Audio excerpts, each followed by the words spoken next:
Stiamo pagando lo scotto di una mancata programmazione. Sapevamo da molto tempo che arrivavamo a questo punto, ma adesso ci siamo e dobbiamo fare assolutamente qualcosa per rimediare e riorganizzare il territorio. Non possiamo più tamponare situazioni in continuazione. E per fronteggiare il problema della carenza di medici di famiglia anche nella nostra regione, dopo una lunga attesa, il 12 dicembre le organizzazioni sindacali si riuniranno a un tavolo di confronto proprio con la regione per delineare le misure necessarie e analizzare le prospettive di sviluppo dell'assistenza primaria. Il primo obiettivo è dare sicurezza ai medici e ai loro pazienti attraverso un'accoglienza dignitosa che passa attraverso il personale di studio, qualificato, competente, che accolga i pazienti, che faccia un primo triage e riesca a dare le prime risposte, perché spesso i bisogni sono sociali, assistenziali, è un mix attraverso il quale il personale di studio competente, accogliente,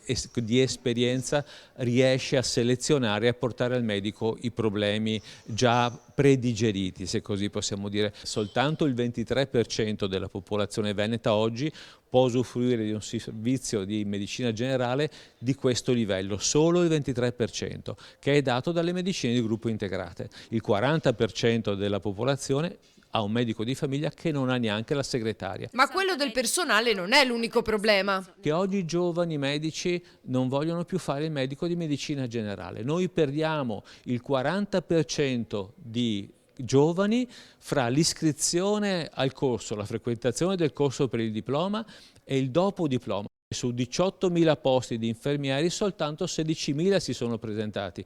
È una situazione drammatica.